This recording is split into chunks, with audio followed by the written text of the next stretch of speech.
Hi everybody, and welcome to another episode of Trip Around the Multiverse with your host, the man who is the 17 never been seen last real world champion, Kyle Charles. Yeah. And the man whose wife told them to run up the ladder to get the title, even though she was unconscious and didn't move, and somehow she gave a thumbs up, even though she's kaput. And we're back to review night 2 of WWE Summerslam 2025. Yes, I'm gonna say, by the way, yeah. At the end, let's have a look at.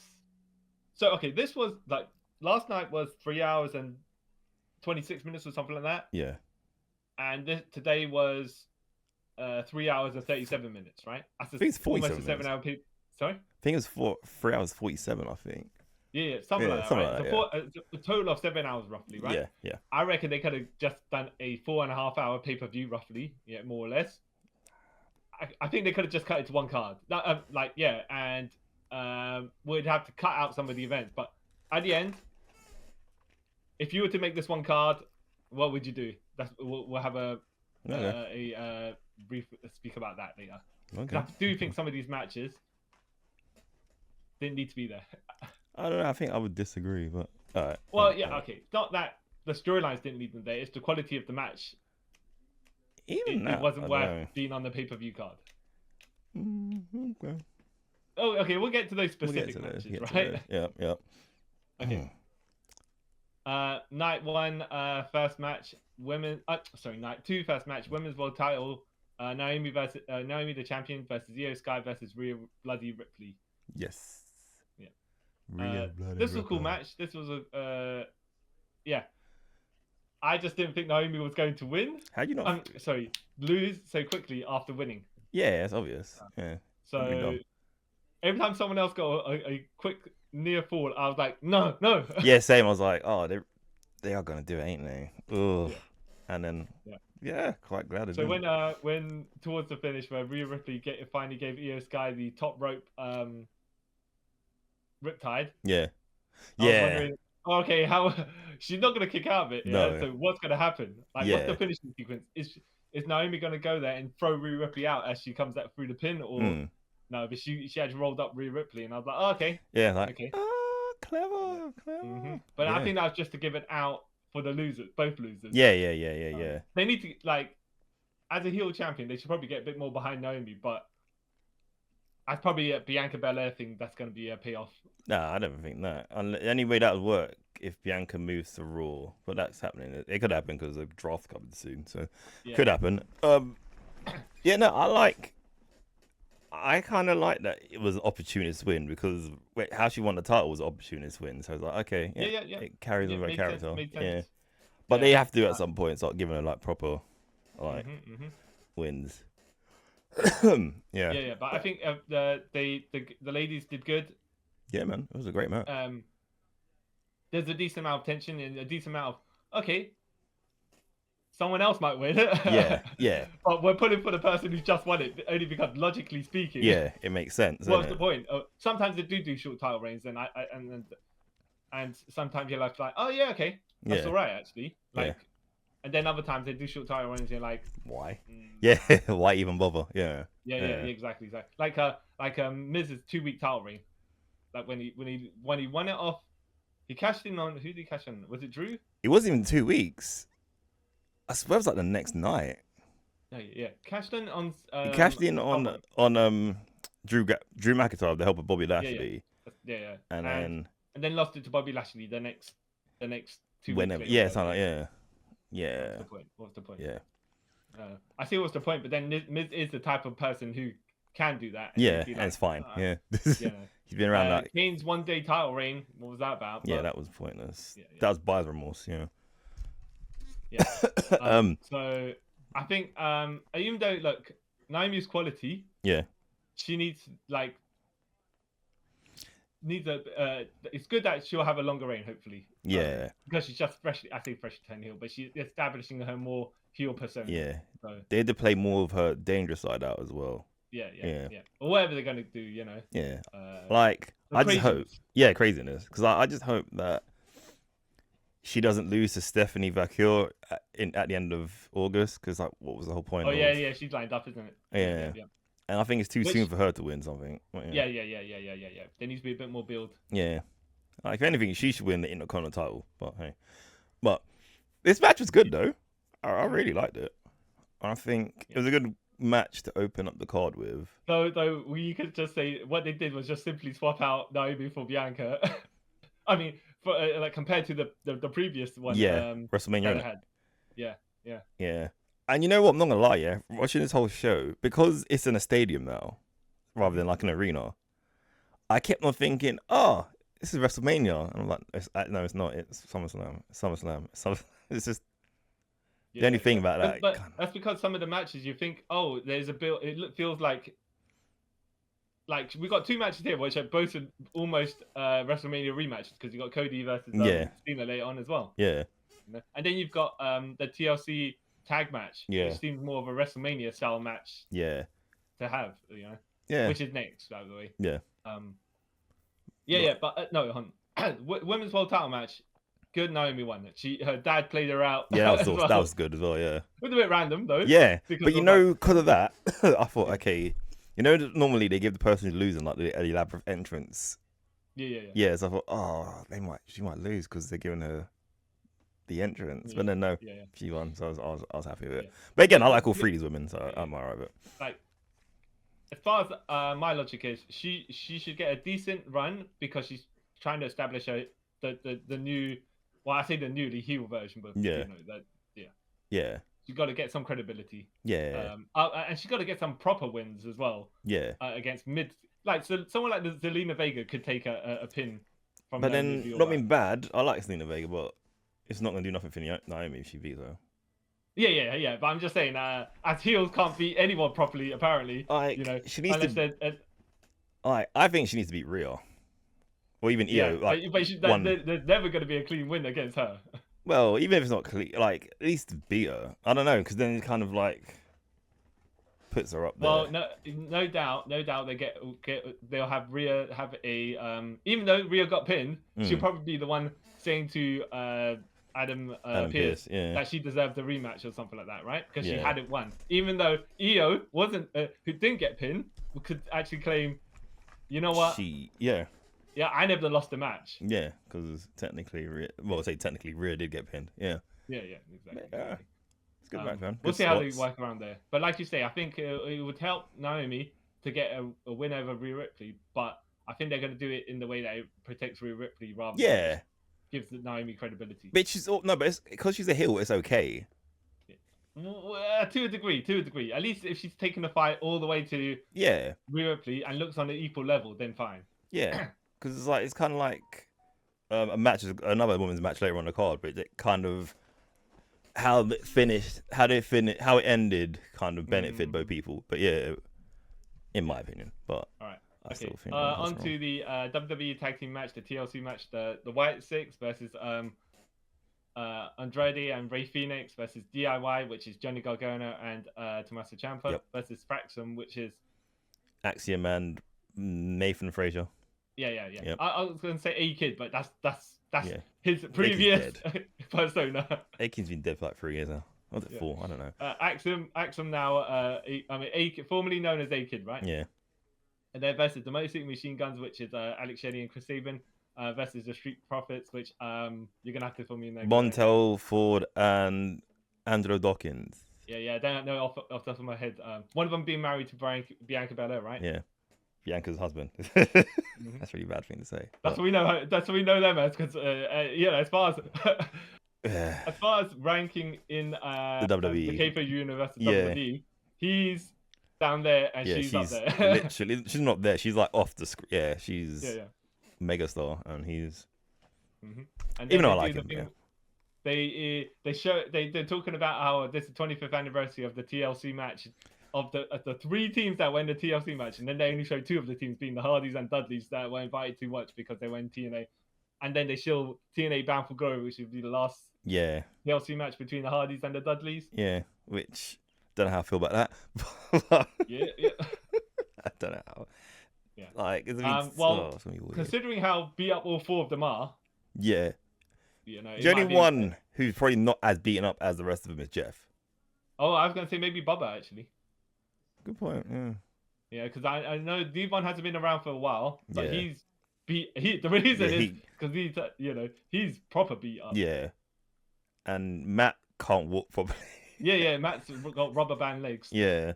Jeff, strangely, in his late 30s and older, he started getting injured more, which made no sense. Like, when he was getting thrown through. That's probably because he got more reckless because he was, huffing and puffing. Yeah. The magic, maybe it was the drugs was keeping him limbo. Hey. That's probably what either that, either they were helping him or they were making him a bit more reckless. Yeah. We know which way it goes. Oh. And then, yeah, like you said, they can't show the other two. But at least they did mention them, so I let them off. It's not like they said... Well, because they probably owned the copyright to their version of the names there. Yeah, but to be fair, that like how petty they used to be, they wouldn't have mentioned them or anything. But hey, so I'm right. That. Yep. So this match. I did like this match. I just thought there were too many teams in here, so not everyone got enough spotlight in certain segments. Yeah, because like 5 teams. How many teams? 5 or 6. 6 teams. Yeah, even they're calling the biggest TLC match. 6 Yeah. teams plus the entire the Wyatt 6 decide to come in and do stuff though. Yeah, and then B-Fab and even Candace. less spotlight on the particular people. Yeah. And then you don't know, by the way, if it's a smaller set of teams, like if it's 3 or 4, then at least you can keep track of who's taking damage and whatever, right? But when there's loads of them, you're like, okay, so who how battered is X particular person or X particular team? It's just a lot to. Don't know. When you go to do what's that called? 3-card Monty, right? Yeah. And you don't know who the queen is. Yeah. That's what it is. It's like, oh, who's taking the most damage? Whose life bar is looking low? See, for some reason, I actually I don't know. I like it like that. Like 2 teams or 3 people be in there, do their thing, and then they'll just appear. And then it kind of reminds me, right, of like a action scene in like Empowering or something, where like you see the Red Ranger fight, and then it will zoom over to something else, and then So but that's because there's only one TV screen, and they're holding on that. Yeah. The battle, because of the edit. Yeah. Which I don't. If it was single people, like if it was a Money in the Bank, you had 6 competitors. Kind of, it's more fine. It's easier to keep track. But yeah, you got 12 people in here in total, plus 4 members of the White 6, plus Candice LeRae and B-Fab. Yeah, it's like 20. Yeah.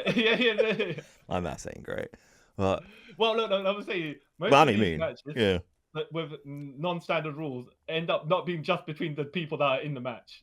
But like the one thing I sort of give to like WWE, because they just concentrate on like the bits that need to be done, right? It's not like the Stadium Stampede or whatever it is, where it's just it's a production nightmare because there's 17 different things going on at once. Yeah. Right? At least with this, like you have a team doing something and have a breather, and people be fighting, and then another big set piece will happen, and then breather again of 2 people. Yeah, so.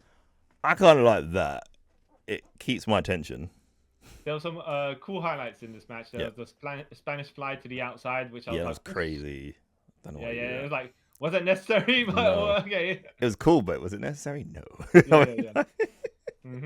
Oh. There's and then Candice LeRae decides to come in to help Johnny Gargano while all the teams are down. She's running up the ladder. And you're like, oh, okay, the ladder's set off slightly to the side, right? Yeah.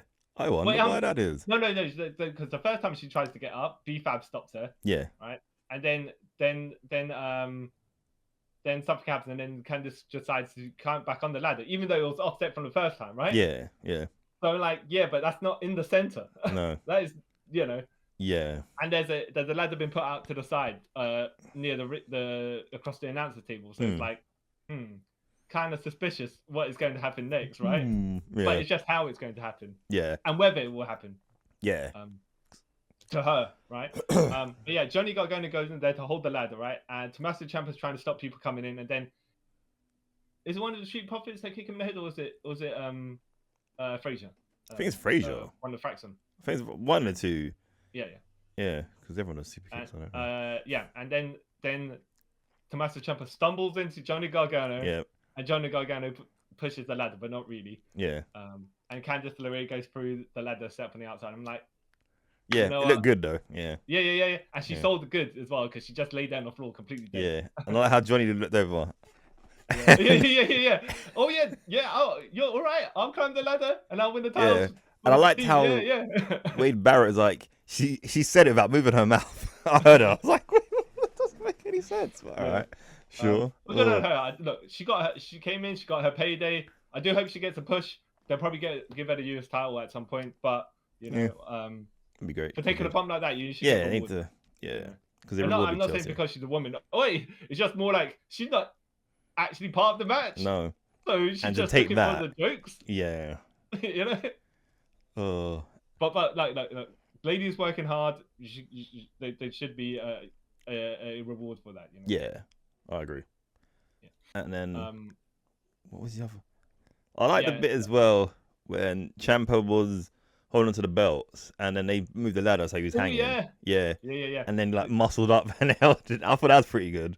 Yeah, they deliberately set up the thing with the ladder on the side. Yeah. So it looked like where Edge was going to spear the Hardys, and I think Nathan Frazier was going to be the one that tried to spear. Yeah. Tommaso Ciampa. Yeah. Who then, like you said, did the Rocky IV, Sylvester Stallone like abs. Yep, muscle himself up like boom. Like, And then Nathan Frazier, he did the spear. Yeah. But he missed. But instead of falling flat on his face, he rolled into a tumble. I was like, oh, like, from that height, and you did it. Oh wow. Yeah. Okay. You know. Good man. Yeah, exactly. That you didn't crack you break your neck or anything like that. You know. Yeah. He knows what he's doing. Yeah. Yep. And then there's a bit with Eric Redbeard coming. No, not Eric Redbeard. That's his non-WWE name. Yeah, that's his indie name. Eric Rowan. That's it. Yeah, or Rowan. Just came in and started interfering. I'm like, all right, well, we know it's gonna happen, right? Yeah. Oh yeah, no, because Nikki Cross came and interfered as well, and it's just like, okay, at this point, she was the first one to interfere. Why doesn't all the other teams get together and they just have a fight with the Wyatt Six? You know, just went in that direction. If you're gonna do that, would make more sense. Yeah. And then,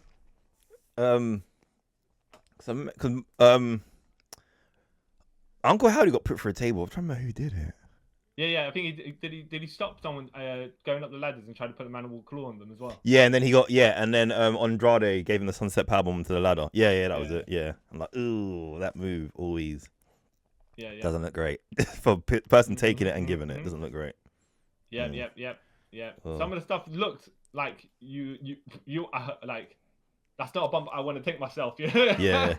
And like that frog splash that Phoenix did, that looked awesome. Yeah. But again, I was like, dude.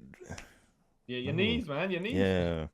At least like Dexter Lumis, when he gave Montez that sort of that leg drop, that looked kind of more safe than the frog splash. Like, there was as well a bit where Johnny Gargano was going to do his springboard DDT on Gacy, Joe Gacy, yeah.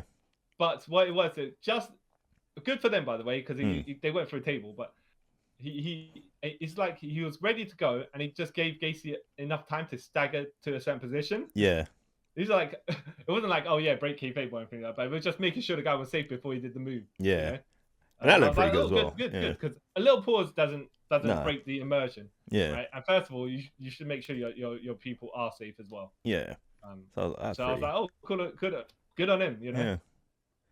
And then there was another spot when Montez, who was get Irish whipped into the ladder in the corner, and he kind of like jumped over the turnbuckle on the ladder and swanton onto everyone. I was like, oh, okay, keep again, you can do that. That's pretty cool. I think also with one of the Street Profits, Eric Rowan pushed him off the ladder, and instead of hangmaning himself, or what's it called, stun gunning himself, on the top rope, he went nah. When he had his feet, he just waved his finger. I was like, okay, all right. I was like, not a cliche. I like that. Yeah, something different. Yeah. Oh. Yeah. But then he just turned around, and got choke slammed and stuff. So yeah. You know. Oh, Redbeard. But yes, and then the Wyatt Six end up winning the match. Yeah, which I was like, okay, you know what? Yeah, okay. Yeah. Makes sense. With the amount of interference that was happening anyways. Yeah. It'd be if they didn't win. Yeah, then we're like that'd have been an oddity. Yeah, like that's weird. Why would you do all that and not win? Huh? Okay. Evil ways. Yeah. Okay. Women's Intercontinental, no disqualification. Women's Intercontinental match, no disqualification. Yes. Becky Lynch champion versus Lara Valkyria. who, if she Lyra. loses to Becky Lynch, will not challenge for the Never. title. Yeah. Well, that's the thing, right? They say ever, yeah. Yeah. And But... then commentary is like, oh yeah, as long as Becky Lynch has. yeah, the that's title, what I'm gonna say. Yeah. Oh. Yeah. Ooh. I thought the ladies worked hard. Yeah. Right.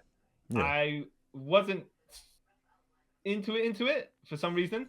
Right. I was into certain spots. Same. But I wasn't super engaged into it. You know what? Because it was longer than it needed to. Yeah, be well. literally, I was about to say that. It was long. And the other thing is,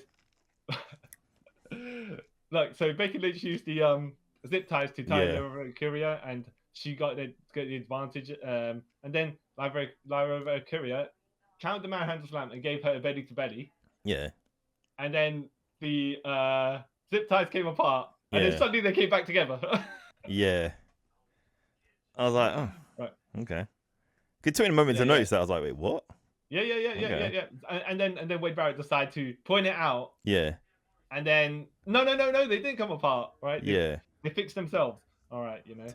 I like so it's easy to say when you're looking at it. If you're in it, on the other hand, you know, you're gonna. Yeah, at the moment in time, you sort of. Yeah. And I think what she should have done actually was just either continue the spots, whatever they were gonna do with the zip ties like apart. Undone, silly, right? Yeah. Or she picks up Becky Lynch by the hair, you know. Yeah. You gotta say, and you're like, look at the zip ties. So then Becky will kick her in the stomach and then retie the zip ties. Yeah. But she turned away from camera. She tied them back up herself. Yeah. And then she continued doing the other spots, which then you're like, okay, hold on, right? Why did you? In my mind right now is that. Why did you re-handicap yourself? Yeah. It doesn't make any sense.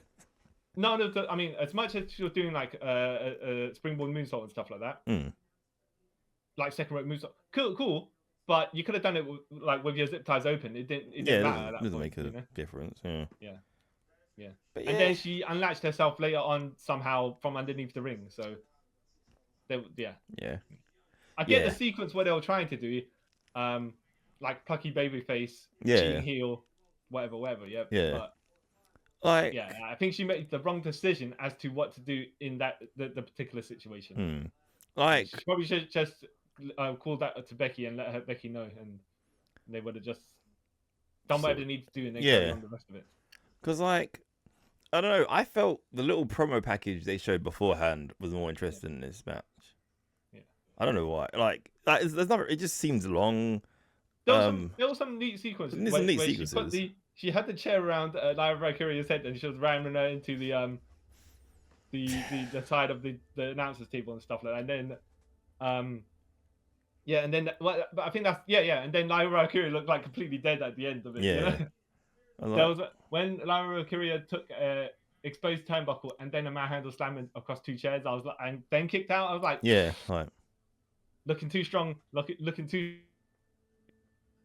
Yeah, I was like, that's a bit of a weird thing to do, but all right, sure, okay. But and then it kind of picked up near the end when Bayley came out. I think the last what they need to do is kind of compress the match, make it go a bit quicker. Yeah. Like they went 25 minutes. Yeah, it didn't be that long. And if they're 12, 14, I think that would be much better. I say that because Mariah May and Toni Storm had about that time, and they did everything they needed to do. Yeah. They should have went longer, but you know what I mean. Yeah. Just I don't know. It felt it doesn't sound really bad as well. It felt a bit too long for an Intercontinental title match. Yeah. Right. So the ending comes where Lyra Valkyria has just been smashed over with the chair. She's down on the with the chair locked across her face and her neck and everything like that. And Becky Lynch gets the half gold crowbar. Yeah. And she's gonna go swing at Lyra Valkyria. And she's taking her time because she has to wait for Bayley to come around. Yeah. So she does the double. I'm gonna get you good. Yeah. Oh, actually, let me reel back again. I'm gonna get you good again. Actually, that'd be so slow. Yeah. I was like, oh, okay, yep. Yeah, and then Bayley comes along, stops Becky doing it. They have their brawl, and then you're like, wait a minute. Yeah. As Wade Barrett was saying, it's a 2-on-1 match. Yeah. And then later on, the finish comes where Becky, I think, Lyra's trying to get advantage, and Becky pushes Lyra into Bailey, who swings at her with the chain. Yeah, because she thought it was it was an Irish whip, and then Becky reversed it, so Lyra went straight into Bailey, who Bailey thought was gonna be Becky, and then hit her, and then Bailey was like, oh no, and then sold it, and then remembered this is no DQ match, I could stop the pin, but it's too late by that time, which I thought, I get it, So after Becky did the punch, Becky had enough time to have Lyra stagger over to her, rock bottom, a manhandle stand, and go for the 3 count, while Bailey's on the apron, selling that she hit the wrong person. Like, that's a whole 10 seconds. You know? Yeah, she was so confused. If anything, both of you should have got knocked off the You know, if Bailey got knocked off the ring apron as well with the impact or whatever, right? Or even fair enough. When that happened, all it really took was Becky could have just like ran into the ropes, not Bailey over. Exactly. Like grabbed the chain and hit Bailey in the face, and then picked up Lyra and gave her the thing. Just made more sense. But no, what it was like it was in the epic movie, And Bailey's just like, oh no, right? Oh, no. And then realized where she was, and you're not gonna try and break the pin. It's like no, it's too late now. But then I think that might play into the story. Yeah, so it's just funny. It's silly that she took so long. Yeah, it's like, you know, when that time Matt Hardy was getting beaten up, and then it took like Jeff Hardy 2 minutes to get to the ring. Kind of like that. Because he had the dance, right? Yeah. Even though they were saying afterwards, Matt Simon was like, "Oh yeah, you got to do your dance when you come to the ring," and people are like, if this is a stab in real life, I don't think you have time to do the dance. Yeah. But sure. Exactly. But then again, the same thing. This is kayfabe continuity of wrestling, where you're like, your friends should come out and help you, right? Yeah. Your family or whatever, right? Yeah. And then they don't, and then you're like, okay, you know. Yes. Whatever. It depends. Right? Yeah. Mm-hmm. But yeah. But yeah, like you and I both think this look it was put together well. Yeah. Just long. You just need to run at 2 times speed or something like that. Yeah. They could shave a good 5 minutes of this. Yeah. Yeah. Exactly. Yeah. All right. Still good match. WWE United States Championship match. Yep. Steel cage. Solo Sikoa, the champion, versus Jacob Fatu. Yep. What's the point of a steel cage match if you're still gonna have the whole? Okay. Yeah, I get what you mean. It's not meant to have the interference, right? This is the end game of after you've had your set of matches and there has been interference. But except that they're like, oh yeah, the first match we're gonna have is a steel cage match. Okay, so how are you gonna stop other people interfering later on? See, like, I've kind of realized now, right? A steel cage match isn't for that anymore. That's what Hell in a Cell's for. You know what I mean? Steel cage match is just like. Exactly. Whenever I see steel cage match, I know people in factions are in. I'm like, yep, that's gonna be blatant. And this was it, and I was okay with it. It was a decent match. I have to say, it was fine. It was just I wouldn't have put it in. It was pointless to have on the card. In my estimation, I think it could have main evented Raw or SmackDown or whatever it was, right? Only because of the amount of interference. It's like, what's the point? You know, this is not a. I don't know. I think then that makes it too big for SmackDown or Raw. Yeah, I think it needs. It's a non-finish. I honestly, it's a non-finish anyways. But you know, it's one of those where it's like, the thing that happens after the match that got the pop. Yeah. That's what you need on SummerSlam, something like that. You know. Oh yeah, well, yeah. But then you should have actually had the match conclude properly if you. Yeah. But Solo Sikoa won because his family tree. Yeah. The MFTs. Yeah. Who are not actually related. Decided to interfere. Yeah. And they were just surrounding the ring like coyotes, right? And Jimmy Uso came in, super kicked Tamatonga, and no, not Tamatonga. Tamatonga's not there. He kicked Tonga Loa. Yeah. And Jeff Cobb. Mateo. Yeah. AKA Jeff Cobb. Yeah. And then the other talkies. Tulaleo. Yeah. Tula Tonga. Tula Tonga. Jimmy didn't turn. You know, Jimmy couldn't hit him. So when he was just like kayfabe, okay, you know what? I'm not gonna try. Yeah, you hit me. Yeah, it's gonna be realistic. Yeah, you hit me. Yeah, and he just threw him about. Oh, okay. Like, one thing I'll give, like, I didn't really watch much of Hikuleo / Tola Tonga when he was in New Japan. Yeah. And like when I first saw him, he was still green. I was like, oh, okay, yeah. But like, he has got a lot better, if I'm honest. Like, he actually looks like a threat now, because before he just seemed like stretched out Tamatonga. I think that depends on how they book him, because Omos is massive, and if they make people come to Omos to get hit, Yeah. and he doesn't need to do much, he can look like a threat. I honestly say he's a more mobile great card. Yeah, I was about to say, yeah. I think Omos is actually, I'm surprised. Like Omos is not. He's got charisma. Yeah, so I don't see why they're not using him. It's He's weird. chill, Yeah. You would think I as think he's well. unutilized, but I don't know if that's because they can't. He doesn't know how to put together matches that are you like how his size should be as an advantage. Yeah, because I'm just calling him Hikaleo because I keep forgetting his new name. Yeah. Like, because he seems like you said, yeah, more mobile and because he's tall, but he's not like weirdly tall, so he still can move. Yeah, so I guess they could play into that hopefully, but we'll see. But you're saying about the match itself. Yeah. I like both these guys. I'm glad that the right person won. Okay. Yeah, I'm glad that. I don't have a beef against how the winner. Yeah. The match itself was kind of fine. I just was like, what's the point of the with the interference? It's just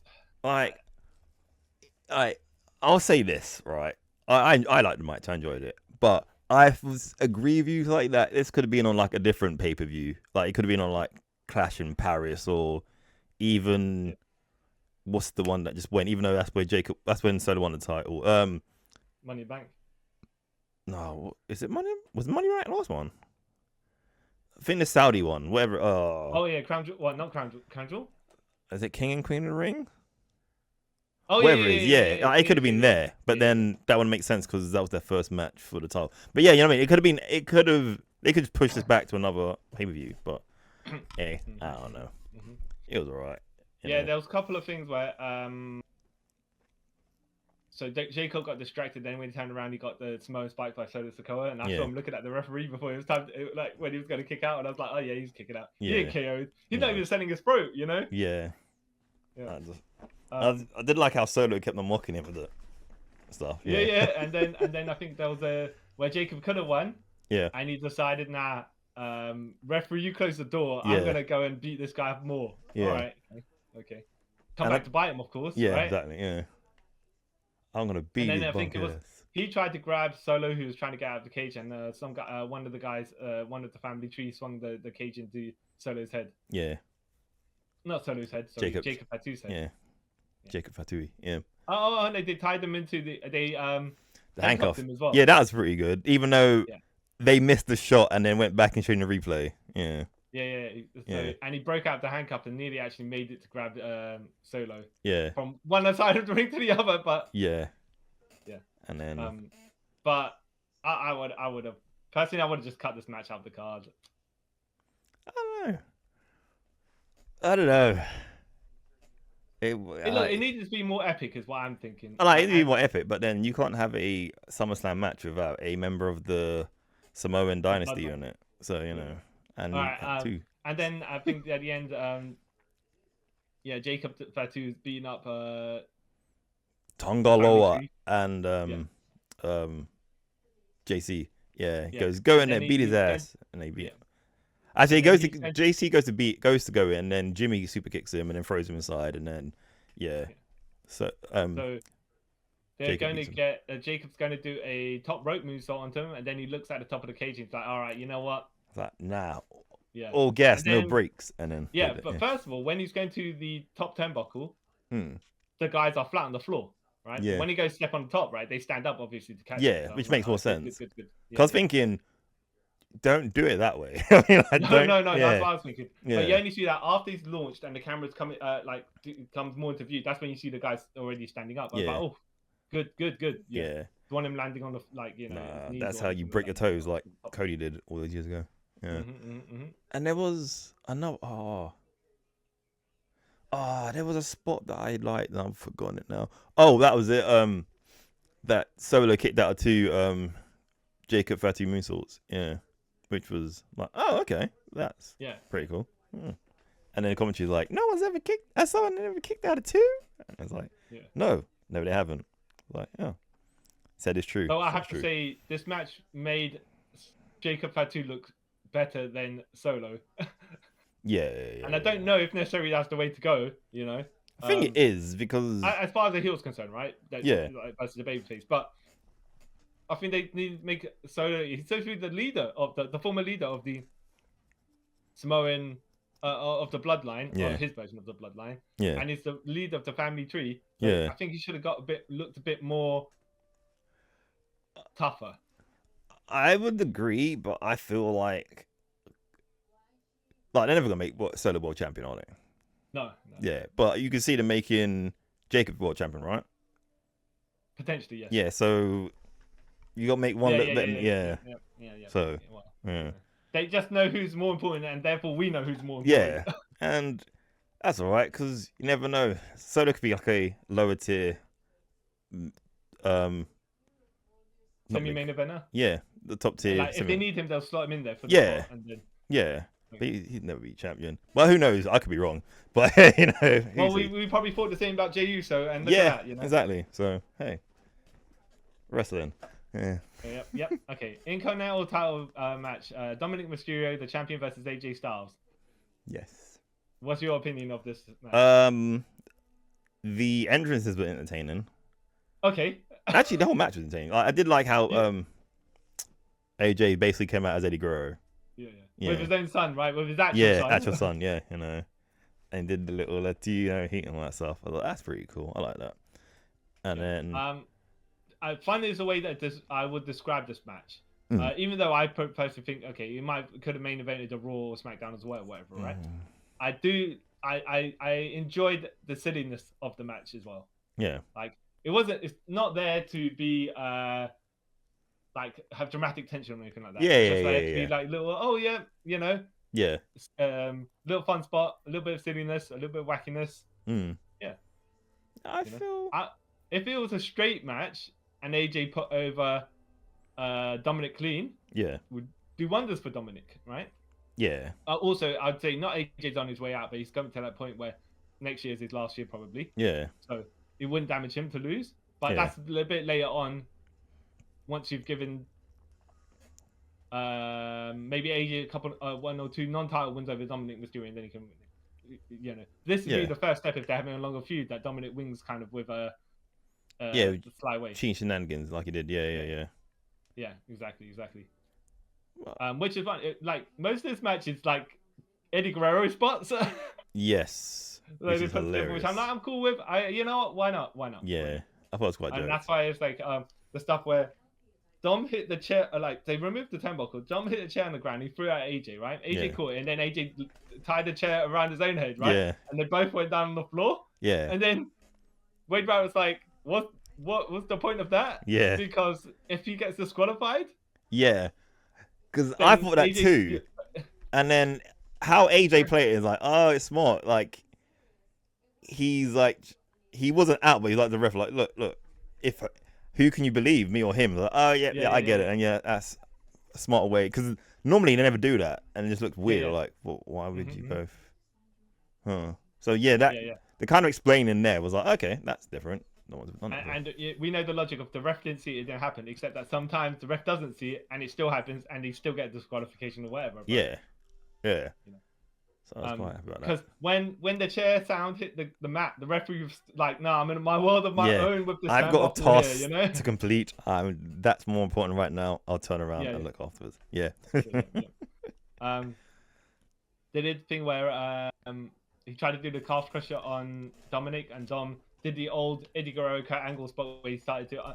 Eddie unlaced his boots, but Dom unzipped them. Yeah. I thought that was quite clever. Yeah. Actually, no, I don't know if you ever watched. Do you watch Speed? WWE Speed. No. So there was a spot. So Chris Sabin and Dominic Mysterio had a match. Yeah. And you know how these speed matches are usually under about 2 to 3 minutes. Yeah. So I was like, okay, how is Chris Sabin going to lose to Dominic in under 3 minutes, right? Yeah. And they did some chain wrestling at the beginning, and Chris Sabin looked much better in the chain wrestling because he's been done it a lot longer, right? Yeah.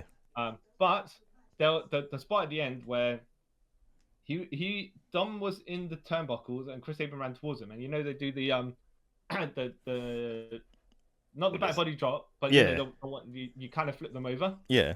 But he goes up, and he goes down, and Chris Sabin crotched himself, and then he rolled into like from the turnbuckle. He fell into the ring, and then he rolled in the center, where then he got a frog splash. Yeah. I was like, oh, that's what happened. Like AJ put Dom in the corner, and Dom did the exact same thing where he flipped AJ up, and AJ then crotched himself. Yeah, and then I liked how, because I thought it was gonna be finished, but then I liked how literally 2 seconds later, when Dom was trying to get up to the top rope, AJ kicked the rope while he was underneath it, so it hit him in the fire. Like, Yeah, he's like, oh yeah, we both, with double damage on both of us. And they both like lying down. Like, I like that. That's pretty clever. Ooh. And then, so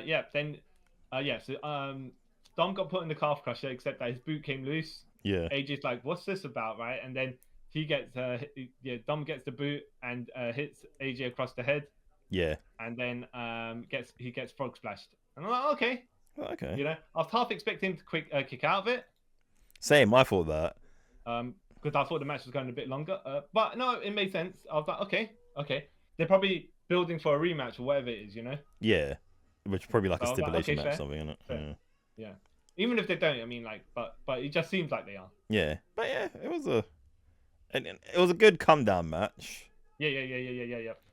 Like after it's kind of good that they did keep this match like a non-gimmick match, so you can have that match before the pay-per-view that's not like super gimmicky and then kind of leaves everyone tired. Yeah. But yeah, man, it was on the table. Yeah, I would have liked AJ to win, but it helps Dom in the long run. So hey, Yeah, because when you have your two favorites, right? Yeah, and like to be fair, like Dom's got like another 20 years in him. Like exactly. So we enjoy Dom. Yeah. So I gotta say, as far as the person has more longer term potential. Yeah. You gotta tick that box off, you know. Yeah, and AJ's fine. He's done enough. Like it's not like this is gonna like throw AJ into the lower card and stuff like that. Nah, AJ. He's fine. Yeah. He's got his legacy. He needs to. I mean, he's the kind of guy who could put Dom over clean and elevate Dom. Yeah. You know. Yeah. Which I do hope happens, because it does. It's like when I say he's the kind of guy, I mean, like, first of all, he's got the credibility, and AJ has done those jobs, and he don't mind, you know. Nah.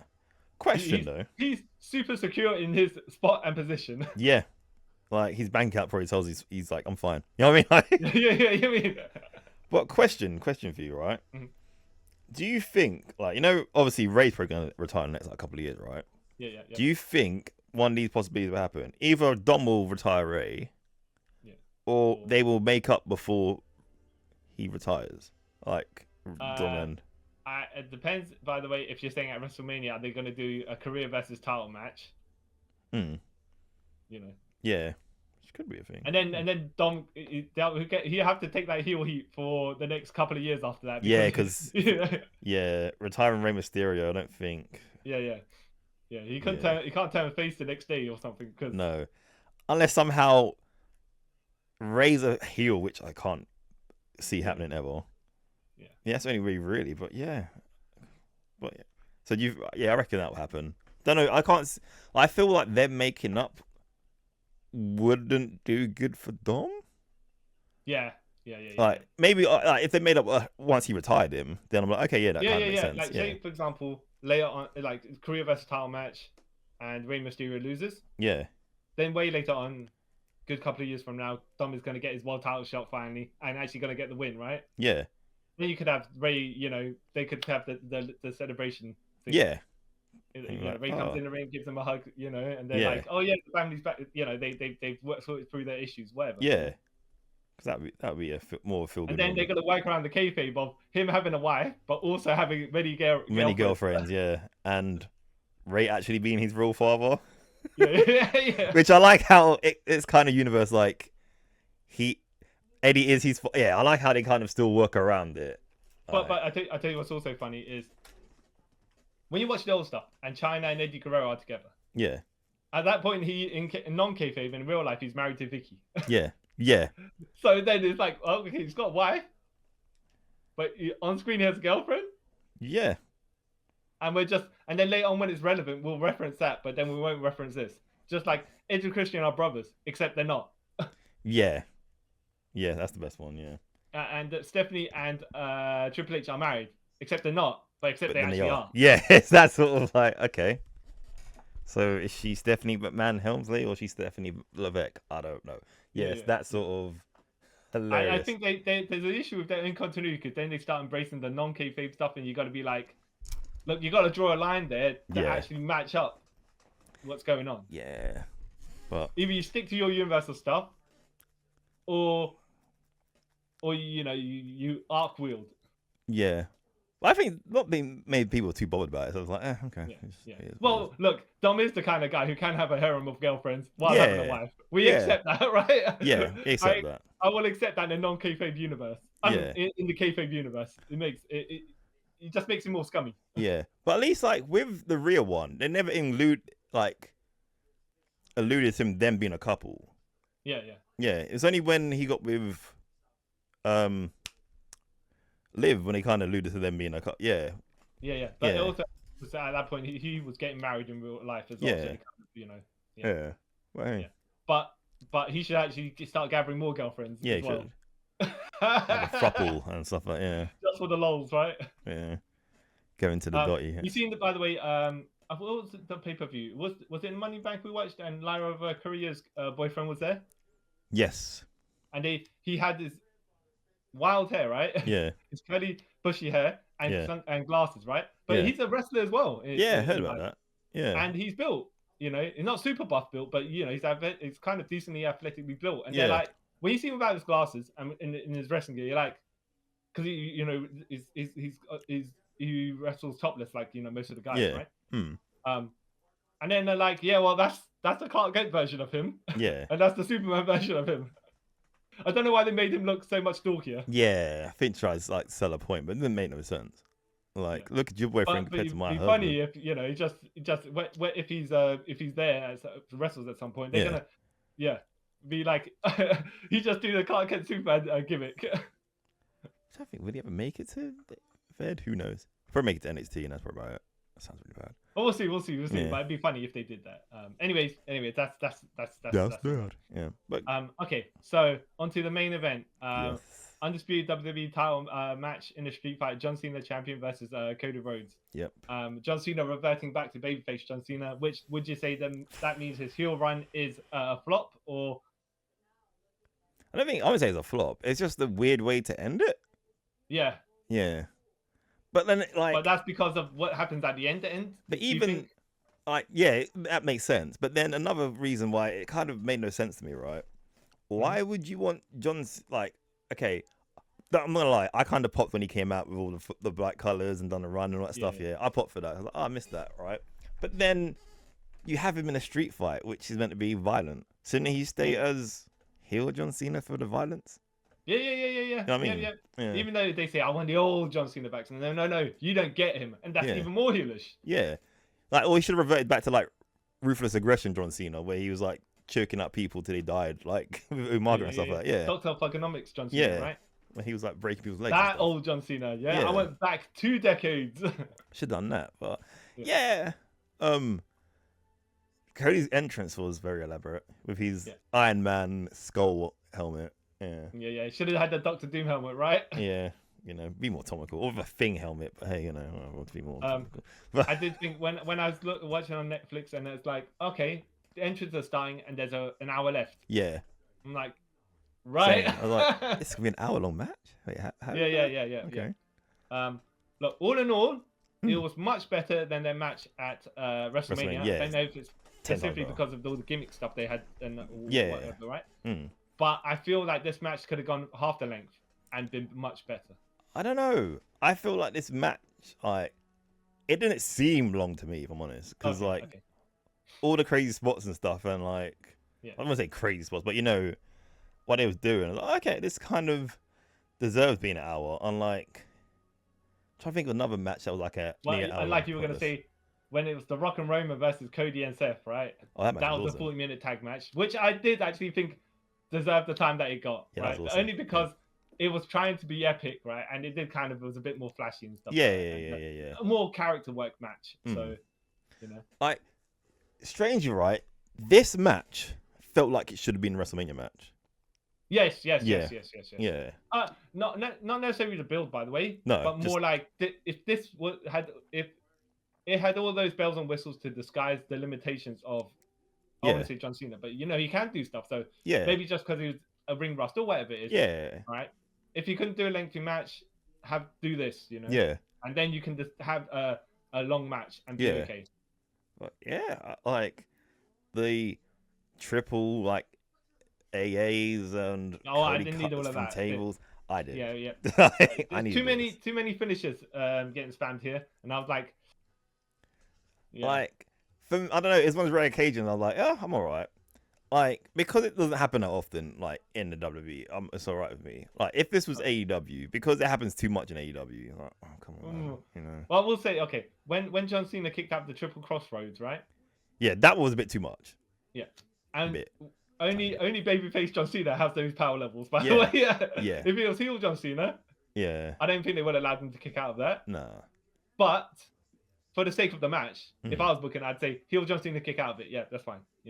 Yeah, like only 2 people should kick out of the triple crossroads, and one of them is Roman Reigns, and I guess Cena now. Yeah. Super Cena. Super Cena as still heel. So In fact, there is Super Cena, right? But if he wants to be the heel version, it should be Ultra Cena, right? Because Ultraman and Superman. So exactly. And I did like it was so random, but they're fighting outside. Yeah. And then they go to near the stage area, and they can't disappear. And then the Codevator comes up, and he's just holding Cody, laughing, and they just like. How he just drops him, gives him the... Oh, yeah. It looked reckless. Yeah. I have to say, he probably did it as safe as he could, but the way he just flopped him over... Yeah. He just looked... like Cody took a bump. Yeah. But I tell you what as well, that made that bit even funnier, because he comes up the Cody with Cody in the famous carry, with Cody on his shoulders, But the lighting, right? The white lighting shoot up, and then the dark light, like the shadows coming across his face on the way up. And I was like, okay. Production. Man looking sinister. Yeah, right. But at what point, by the way, what happened to Cody Rhodes that he was just flopped across the shoulders? Yeah, I was like... If there was a sound effect or something like that, right? Like a big... a chair hitting something, right? Yeah. An echo, right? Yeah. Then you'd be like, oh, so he's not that's how of that. Okay. Okay. But just even if they had a steel bar and they just hit it across whatever, you wouldn't see it at that point. You wouldn't know. Yeah. It's just kind of funny. It looked good. Yeah. He just... And then so Cody kicked out a couple of AAs, then he kicked out an avalanche AA as well, and I was like, oof, I don't... Yeah. Okay. Maybe he should have just done he reversed, like when he was in the position, maybe if he did a top rope crossroads instead, I'd be like, okay, fine. But no, he kicked out of an AA, 2 AAs, I think. Yeah. And then an avalanche one as well. I was like, okay, this is getting a bit much. I don't know. You know why I kind of let it off? Because I'm pretty sure John Cena he done the same thing to AJ years ago, and AJ kicked out. I think AJ didn't kick out the avalanche one. I think he did, and then the match went on a bit more, and then that's when he did one AA, grabbed his arm, rolled over and picked him up. AJ didn't kick out the 2 AAs beforehand. Yeah. So I can't let it off. Yeah. But and then the finish came where he went to do another. John Cena, I think, did he try to do another top rope AA, and then Cody gave him a top rope bulldog, but they say it's a top rope Cody cut, and I was like, what they said you were doing and what you were trying to do, 2 different things, and what you actually did are a couple of different things. Yeah. But as far as I'm concerned, that was a top rope bulldog through a table. Yeah, which looks good. What did you think it was? Did you go by what commentary said? Nah, because I know the Cody cut, whereas Cody's on the outside. You know what I mean? When he does it. So if him to be in front, it's like, if anything, it's a sloppy RKO. Yeah. He looked like he landed the side and not the front. So yeah, so but it still looked good, and I was like, oh, good to see him taking it. Then he picked him up and gave him a crossroads to finish. Yeah. Crossroad number 6, and I was like, yeah. And I even thought he can kick out, right? He can kick out. Well, that's at that point, right? At that point. Yeah. And I was like, oh, okay. At that point, they got to where finishes don't mean a lot, and I was like, I'm not surprised if he does. Yeah. So I was like, okay, cool, he kicked out. All right. But I was surprised to see a pile driver. Oh yeah. Very safe one. Yeah. And I was like, this is a callback to when him and CM Punk did it all those years ago. Yeah. I think that SummerSlam, isn't it? This is my opinion. So you seem to like the match, right? Yeah. I thought they tried to be more show stealing and epic than it was, Hmm. and didn't quite get to where they wanted it, what they thought it was going to be, and what they actually did weren't quite at the same level. Yeah, I get that. Yeah, I get that. Like, it's lots of But smoke yes, and mirror. so the passing of the torch happens. Cody gets a towel. John Cena gets his like he walks off. Yeah. John Cena gets his the crowd, whatever, Yeah, right? he gets his Then Brock flowers. Lesnar's music plays, Yeah. and he comes in the ring, and then he F5 John Cena, Yeah. leaves him lying. I'm like, all right, so we're gonna do the thing where Cody, even though he was there 2 minutes ago, Yeah. decides, Yeah, Cody's like, yeah. I got a film to go do. Yeah, Cody's like, you know what? Remember what happened the last time I fought Brock? Oh, Yeah. But personally, I think they should have set up something where Cody, like, let's just say John Cena used the sledgehammer, for example, the old Triple H tactic, and hit Cody in the stomach with it at some point in the match. So then he's selling his stomach, and even if he wanted to come back, he couldn't, because now he's got injuries, like, for me, right, I'm glad that Cody didn't, because then Cody's going to have to be involved in that story somehow. So having him not involved, then it's fine. My point is to say, you literally just left the guy to get beat up for dead. Yeah, he's the old John Cena. He's the old John Cena. Okay, well, if that's the way. Yeah. Because then, like, you just bring Cody coming out to help him. It's like, okay. No, you don't need Cody coming out to him. What I'm saying is, if he has to go, and he can't come back, and he doesn't come back, give him a reason not to come back, you know. And if he's too injured to come back, that's fine. I don't know.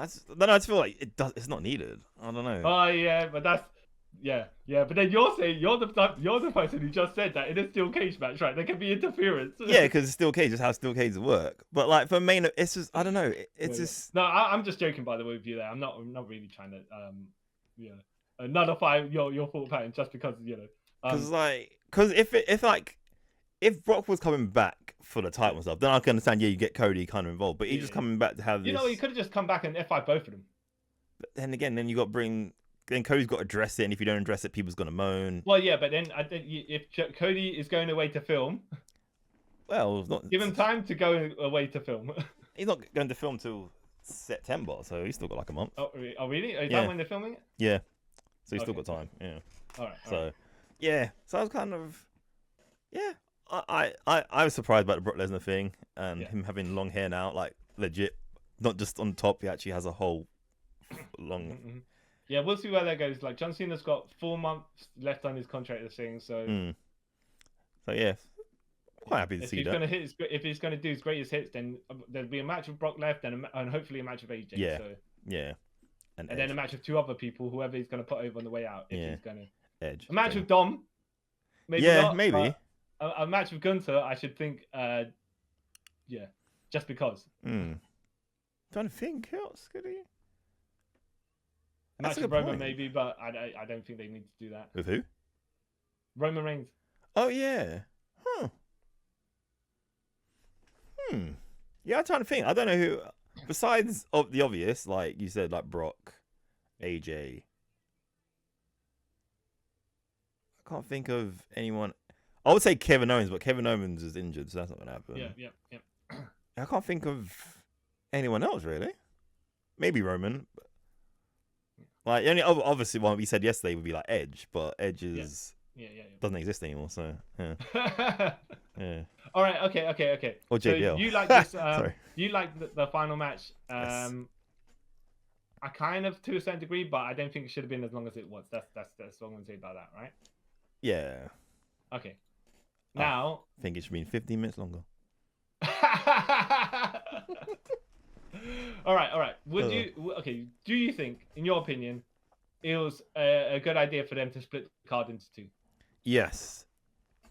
Okay. Right. I think they should have been a bit more brutal and cut some of these some matches. Then you could have made a single card, but that's the like because I do have to say the gaps between the matches seem to be very long. Yeah. And just to stretch out the time, you know. Yeah. You gotta make a day of it.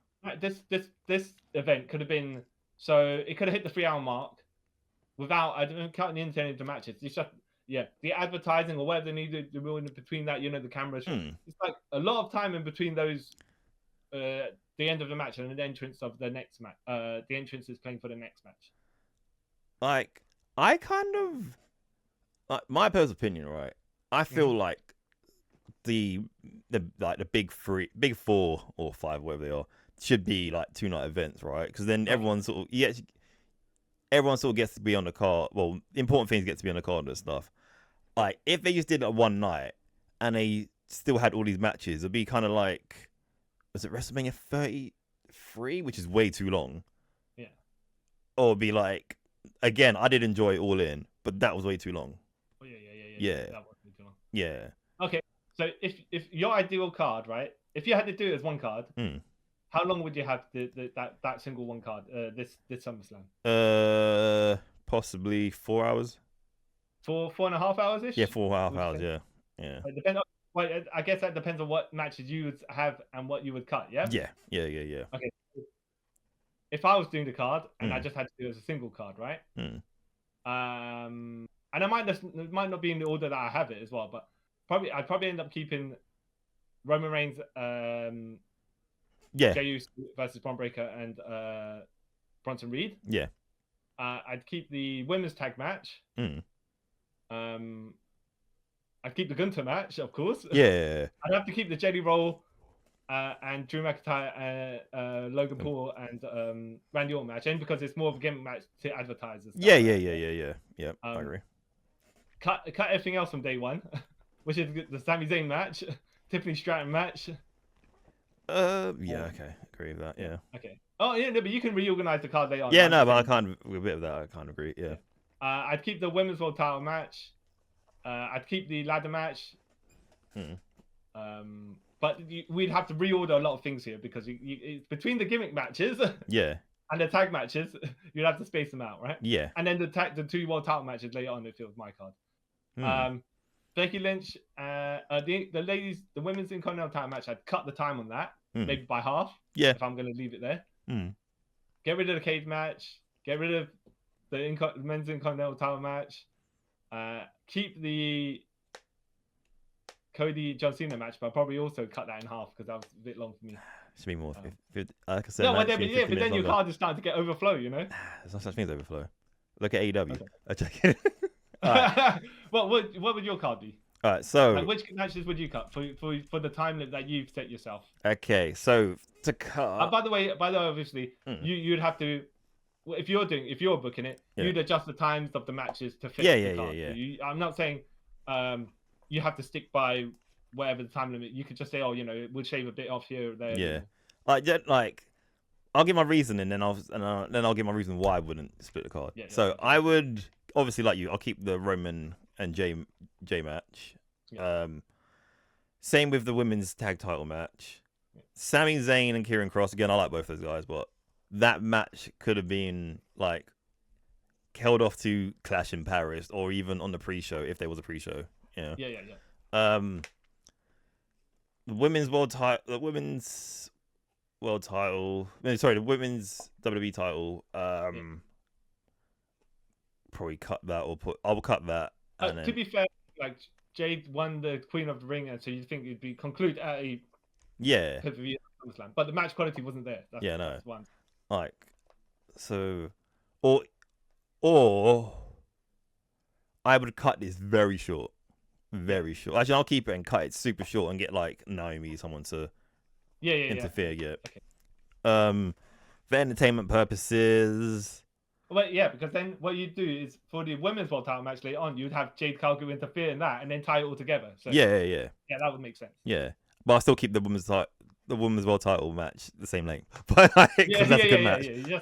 You just need that random bit of interference. Not necessarily to be with Naomi, but then you could spin off to a Jade Cargill Rhea Ripley match or something like that as well. I would keep I don't know. Like, for entertainment purposes, I would keep the Jelly Roll match. Exactly. For match quality, if I had to cut it, I had to cut it. But if you're advertising a guy like that, as a celebrity match, you kind of got to. And he's and he's a real fan, not just like some celebrity who's just doing it for publicity. Yeah, so I'll keep him. I respect his game. Obviously, I'll keep the Seth and Gunther match, but then because of putting this on with one card, I think the cash-in wouldn't be as memorable if it's in the middle of the match, like middle of the card. You know what I mean? Yeah. So if it was semi-main, Would you even have then, cash in? then it's kind of takes away. It either overshadow the main event, Yeah. or Yeah. it'll get buried Yeah. in that main event. So that's Yeah. the kind of It's an awkward place to yeah. have the cash in. Would keep women's title match. Yeah. Keep the the TLC match. Maybe shorten it by like 2 or 3 minutes. Hold off the Becky and Lana match for Clash in Paris. The ladies intercontinental title match. Yeah, I'll cut that and Cut the length of it, or just cut it completely. Okay. And then, as much as it pains me, I would cut the cage match. Okay. And put that on another pay per view that like Clash in Paris or whatever. Yeah. Cut the Intercontinental title match as well, and keep obviously Cena and Cody. Yeah. At the time they took as well. Yep, I told you I'll give him extra 50 minutes. Yeah. Okay. Even if it made my pay per view like 5 hours long. Yep, I'll keep that extra 50 minutes. All right. Well, you know what? At this point, it's not a hard out anymore. So you want to get the Goldberg DDP thing where they cut the match and you have to broadcast it for free. You broadcast it as long as you want. Yep. You know? And no one can moan. Okay. And then you're saying you're gonna follow up with why they shouldn't cut. Why shouldn't do it? Yeah. It's literally because of the Gunter Punk match. Like, Yeah. Because of the cash-in was so like elaborate and it made sense. If you had that like in the middle, because obviously you have to put this in the middle of the card or something, right, or the start. Yeah. It would that cash-in be like, oh, okay, and then because it's so early, and then you have the Cena Cody match, you just forget about it. Like, oh, until like Raw the next day when Seth's like, I won the world title. You're like, oh yes, that happened. I ain't on crutches after all. Yeah. You're like, oh yeah, that happened. I forgot. Huh. Yeah. So. Or you could have had Gunter win, then they have a rematch on Raw, which CM Punk wins, and then you got to cash in. But then it's you know. Yeah. It's. So yeah. I get. You know that.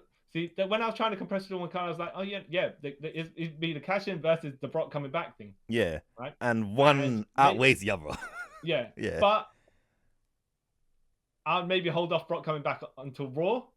Nah, right? I don't know. But then again, that means that the world title match have to be main event over Cody versus John Cena. And I don't think they would do that either. Yeah. So it's that sort of. That's why I'm like, okay, I can't understand having the 2 nights, because then you can do 2 impactful things both night and not be overshadowed by the other one. That's fair. I will say I do think that both of these could have been about 3 hours and it'd been fine. Yeah. Give it that. Yeah. Yeah. Or you would do cut like a few matches down or like take away one. Yeah, and it would have fit to the 3 hours. Oh no, it's all the bits where people coming out to do like Triple H coming out to speak, "Are you ready?" and then Stephanie come to do the announcing, and then Cardi B on the first night, and you're like. But you know, like table that off. I get why they do it. Yeah. Because pageantry. Not a pageantry, and they want to be taken more serious, isn't it? Because it's like they want to be seen as like the NFL or like but then when you think, okay, night 1 had this many people, night 2 had this many through. So the total, SummerSlam 25 had of X attendance, right? Because then you double the numbers because but then you kind of just say, the event brought in this many people. No, really. Yeah, you know, you got to do the extravagant stuff. It's like fudge of what they're saying. Because when they say, sold out arenas and stuff like that, fair enough. Yeah. But then they include the people that work in the arenas as well. Yeah. They all do that. Even like, I don't get why they do that. Not just them, like NFL, even all the other things do that. I'm like, but I don't get why. I think it just inflates numbers to make it look more impressive. Yeah. But then you're being like half truthful there. Yeah. But who's going to question him? Yeah. Exactly. But yeah, it was. Overall, would you say night 2 was better than night 1? Yes. Or vice versa? Which one? I did enjoy night 1. Yeah. But I did really enjoy night 2. Okay. So I'll probably say night 2. Like for me, actually, I don't know. I might say night. No, I was gonna say night 2 is kind of let down because of the Becky match, but then you had the women's world title match is really awesome, so that kind of nullifies that. Yeah. And I think the women's title match is probably my favorite match of the night. So Okay. night 2, yeah. I'd say overall, Hmm. probably night one was a bit more entertaining for me, Oh, yeah, I even get though that. I'd cut some of these matches, Yeah, right? yeah, Yeah. So, but I would say some of the night two matches were better than some of the matches in night one. yeah. However, I think night one had a bit more consistent What through line? quality. Yeah, yeah, yeah, I get that. Because like, don't get me wrong, like I did really enjoy the Punk and Gunter match and the Yeah. cash in. So that again, that makes like one high for me. But don't know, just the women's title match, I thought was really, really good. Yeah. Yeah, the women's world title match. Yeah, I thought that was really good. So Yeah. yeah, As opposed to the WWE Women's Title match on night yeah, one. yeah, yeah. And I see people's moaning about that, the WWE women's title match. Yeah. Like they're saying that because they're playing into the Jade being green sort of thing. I was like, but they're not really. But okay, sure. But she's been around for about 3 years Yeah, in WWE, two, I think. and at least 2 in AEW. Yeah, or it might be two in both. One or two. Oh, yeah. She ain't been around for that long. Yeah. And I was like, I don't. But then, if that's the case, she shouldn't get the push that she's getting at. And Yeah. when they've got her, they need to either give her the Goldberg push, Yeah, or they need to start her in somewhere like in the lower card and work her way up. Yeah. Gradually. yeah, I know she's got the star power or whatever, but yeah. But she's got to get the reps in Yeah. if you're gonna, yeah, you don't want another Goldberg. You know what I mean? Well, I think personally she could get a Goldberg superstar push and be fine. Yeah, so do I. But like, if they carry on the sort of way that people wanted to go with her, then she's gonna turn into the She might need the old DDP thing where they write down all their matches, the exact outline of the match, and you go through it. Yeah. So this is where you taunt, right? Yeah. And then Which, by the way, I have to say, sometimes people forget to do that, like shout out to the crowd and stuff like that. So yeah. So I think that comes with more instinct. Once you start doing stuff, you remember, oh, you got to. You got to showboat a bit. Like. Yeah, exactly. It's not just going through the moves; it's going through the sequences. Yeah. Of, sometimes you got to mouth off the crowd if you're a heel. It's easier for the heel, right? But when you're face, you got to be like, get the crowd support. Come on! You got to have those power ups and whatever. Yeah.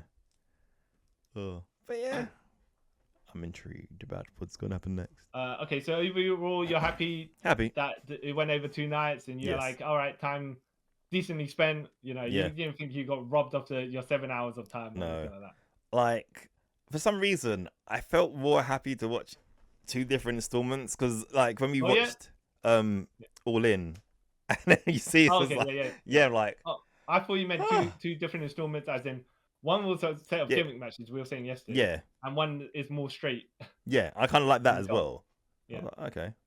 And I don't know if they did that deliberately, but it might have been better just to space out some of the, swap some of the matches across, because then you had like, but full gimmick matches and full non-gimmick matches. Sorry, not your card just dependent on completely gimmick matches and then non-so. The workman's match or whatever it is you want to put it. The work rate matches. Yeah. Which they had done that for. Yeah. Yeah. But yeah. I was alright with it. I'm happy with it. Yeah. Some creative. Well, they're going to do next year SummerSlam in 2 nights as well. So so going forward is a thing now. So hey, Yeah. I'm okay with it for now, I guess. Until I get bored of wrestling. Well, look, they're getting people to pay for the seats. Yeah. So, Can't complain. Yeah. Yeah, I mean, they're making double the amount of money they would have made if it was a single event. Yeah, so can you really blame them? I mean, like, would you? I would have done the same thing, to be honest. Yeah, money's money, Jack. Yeah. All right. Okay. So all in all, you're saying thumbs up for both events? Double thumbs up or mid or thumb up and like 3/4 of another thumb, so like nearly a perfect 2 thumbs up. Okay. Yeah. For both nights. Both nights, yeah. It intrigued me. I'd probably go for maybe a thumb and a half ish. Okay. For both nights, thumb and a quarter maybe. Yeah. I mean, look, there was some things that I'm like, whatever, right? But not so terrible that I'm like, okay, I say cut the matches, but not like. I was disgusted by the match. please get it off my. You know, Yeah, it let me wasn't fast offensive. forward this. Yeah, wasn't offensive. Yeah. No, just Yeah. more like, oh, this is predictable. Yeah. Even though it shouldn't be, you know, Yeah. I get that. Cool. Okay. So that's us signing off for our review of Night 2 of SummerSlam 2025. Yes, sir. Yeah. Yes. So and you rate both nights the same, even though so having a full gimmick match night didn't matter to you? Nah, because you know it's probably what it is, right? Because I probably got like. As far as ratings go, you'd score that the same as that, even though you would think the gimmick ones have better chance of being higher stars. Yes. Yes. Because I think I'm just like being. It's gonna sound really bad. Mostly broken down by WWE to like having like a pay-per-view with gimmick matches, so I'm kind of like used to it. I'm like, oh yeah. Okay. Fair, or even like, was it Lethal Lockdown? Yeah. From TNA. Yeah. Every match is full and it's still cage. Okay. Cool. Yeah. Sorry. So I'm just pretty used to it now. But yeah. Definitely. What's gonna happen next? I don't know. Yeah. Don't know. Brock's we do know that Bayley probably will get the next Intercontinental match or something like that. Yeah. Well, I feel like that would be. It looks like going that way, and it looks like Jacob and Solo will probably have a rematch in a Hell in a Cell where actual people are locked out. But I bet you they'll get in somehow. Yeah. Because what Hell in a Cell has actually stayed in the Hell in the Cell? Not many. No. Probably exactly, like 5% out of like how many I've ever had. Yeah. Yeah. Exactly. And that's a low. Ugh. And yeah, so I'd see the Brock reasoning for coming for Cena, but then he don't need reason. He's Brock. No, because like when he attacked Cody last time, Brock did Brock. He just decided to do it, and there was no explanation. I was like, okay, fine. But you know, it's funny. Like his character, I allow it. It's like, it makes sense. Yeah. With anyone else, like, what was your motivation? But Brock's like, yeah, he does what he does. He's Brock. Oh, okay. Yeah. Okay.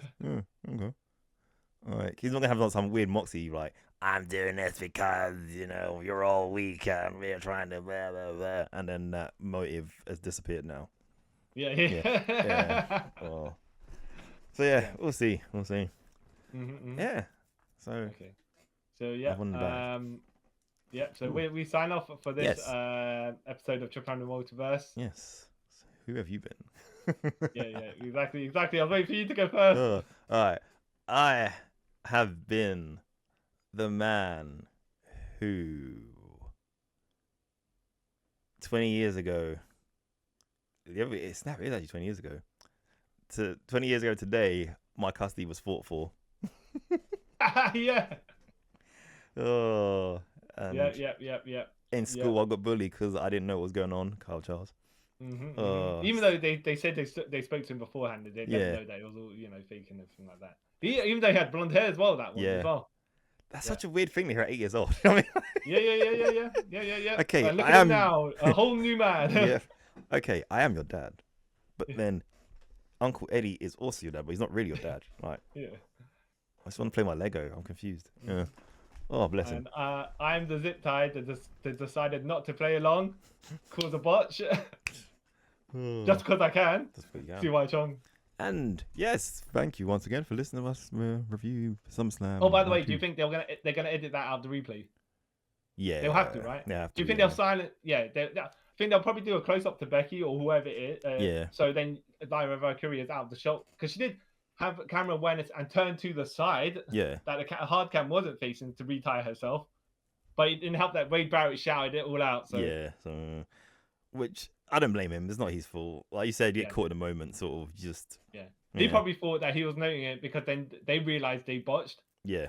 Oh, the dip tie came loose, and they can continue with it. The segments with it loose, but yeah, unless he did that, so then they know where they would have to edit out. Oh yeah, they did that as well. Yeah. It's like when JBL said Raw wins. Yeah. It's what we wanted to say. SmackDown wins. Yeah. And then they just completely edit out. So that could but then they also edit the bit where, like we were saying before, AJ's a 3-time NWA World Champion. World Champion. So it's just silent. But then they get the other thing is as well, you know, it's on Netflix when they have the sponsors, they on certain tiers, and they'll just silence. silence it. Yeah, Like the commentator's talking about something, and there's an unnatural length of silence. Yeah, and then they pick up. Yeah, because I think that's advertising. Because in America, it's still on Peacock. Yeah. So I think that's Peacock. Same Peacock stuff, and obviously Netflix can't have that. So I think that's what it is. I thought they were advertising the sponsors and certain tiers. Yeah. You know when you subscribe and you didn't get the ads, so they cut it out. Yeah, I think that's it. They take that as advertising. Yeah. But now what you're saying makes a bit more sense. Yeah. Even if they were advertised by like KFC or Smarties or whatever it was going to be, they'd probably leave it in. Yeah, leave it in. Yeah, because even because that's not advertising per se. Like you slip an actual ad in there. Yeah, it's paid sponsorship. So because they don't really want to promote a channel that they're not making money off of. Yeah, so it makes like a streaming service they're not making money. Yeah. Yeah. So that's why that weird awkward silence. Yeah. All right. So don't forget to like, share, subscribe, follow us on the Instagram, the Twitter, the TikToks. Leave a 5-star review, anything you want to do, I'm fine. And until next time, guys, I'd like to thank you all for taking a trip with us around the multiverse. Bye. Bye.